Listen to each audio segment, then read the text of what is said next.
Hello, I'm Maciej Bikos and you're watching World Talks. While the world's attention is focused on Iran, the war in Ukraine is claiming more victims by the day. The number of dead would be much higher if it wasn't for the drone interceptors Ukraine produces on its own. And to talk about it and more, we're joined by Kira Rudik, Ukrainian MP from the Voice Party. Good afternoon. Hello, Maciej, and thank you so much for having me. Thank you for accepting the invitation.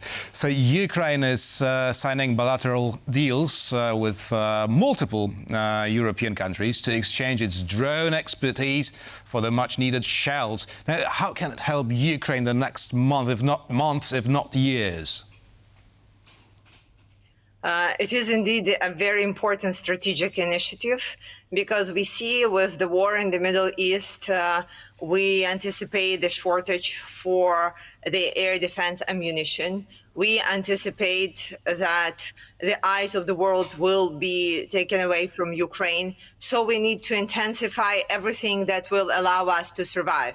And these strategic agreements for manufacturing of the drone interceptors is something that can help us on the way.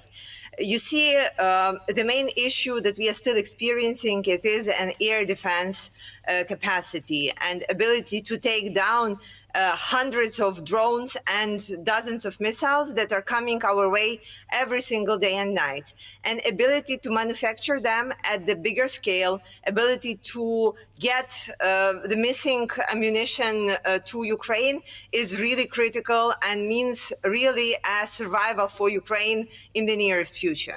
Right now, while visiting UK, President Zelenskyy said, quote, "We need about 1,000 interceptors a day, and we can supply at least another 1,000 a day to our allies."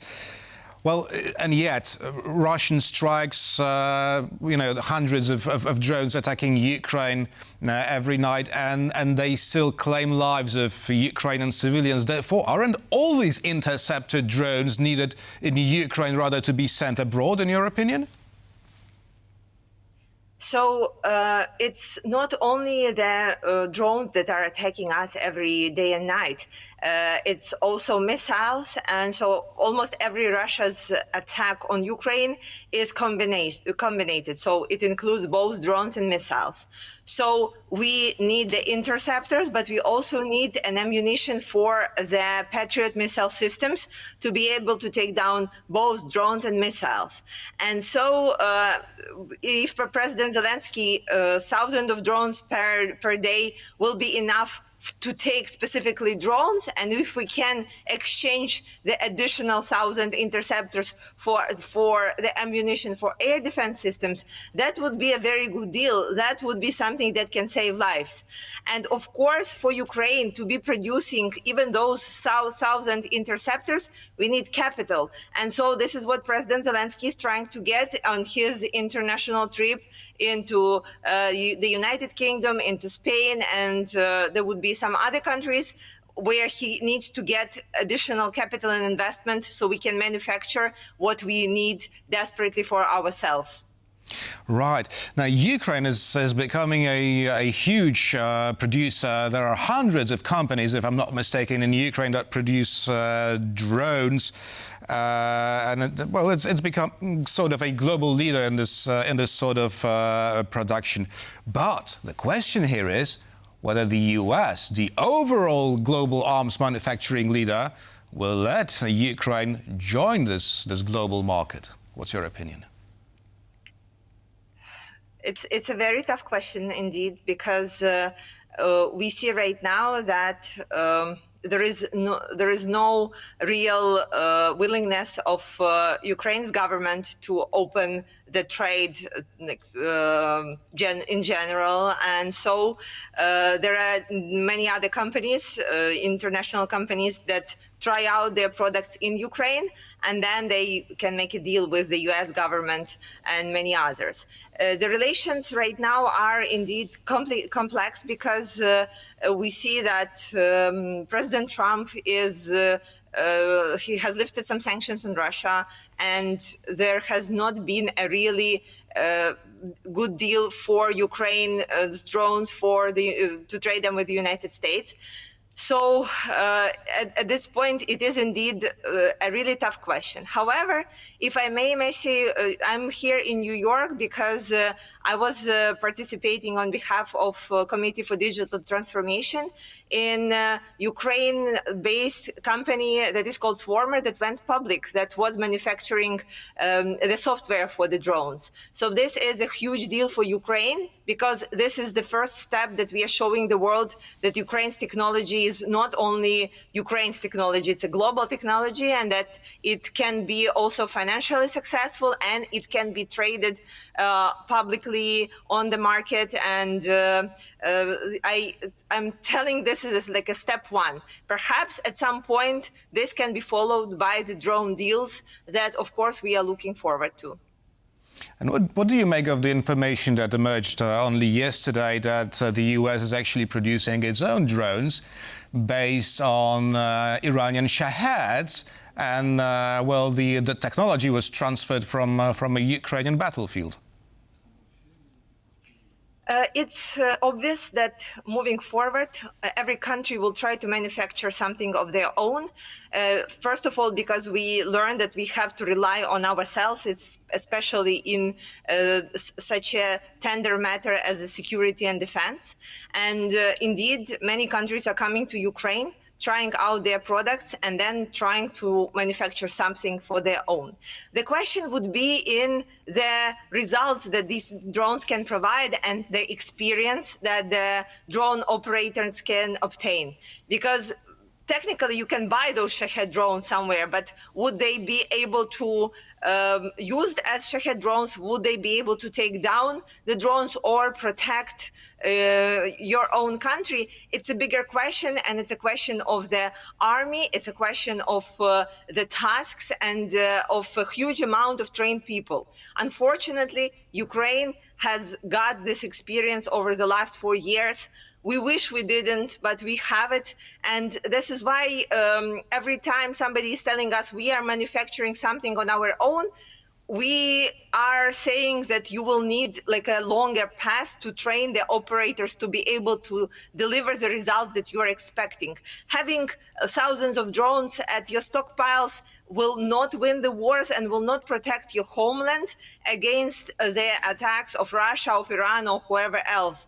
This is why it needs to be a complex and also comprehensive strategy that countries should have. Well, that's what Ukrainians understand for obvious reasons. But why is Donald Trump rejecting the Ukrainian offer of help? Well, I guess there is nobody in the world who can answer precisely why President Trump is doing or not doing certain things.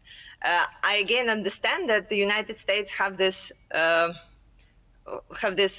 idea that they can do everything by themselves and that they can produce everything that they need and use it.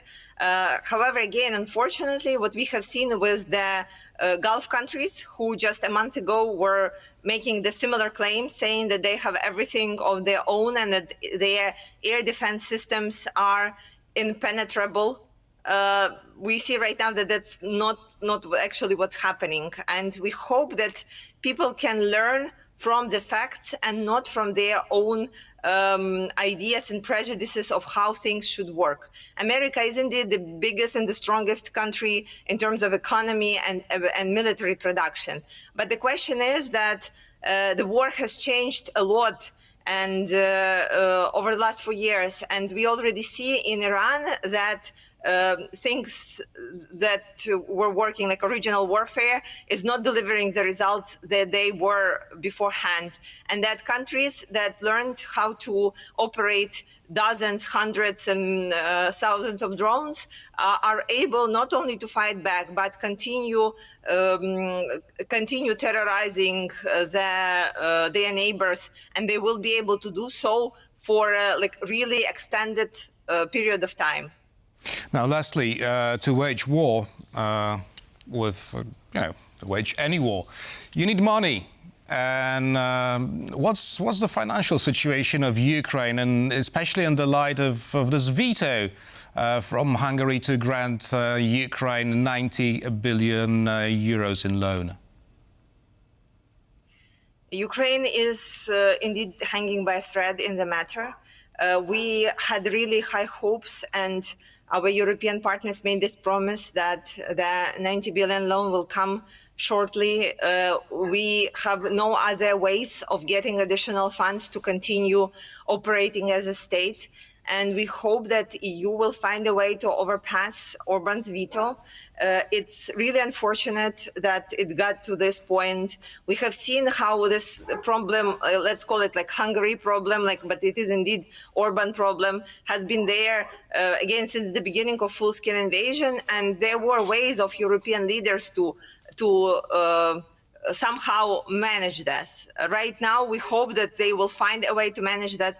Otherwise, Ukraine is appearing in a very hard, I would say, dire situation. We need this with these funds desperately.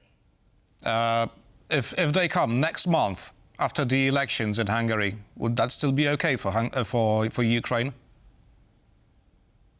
I think yes. The question would be that there would be not more delays.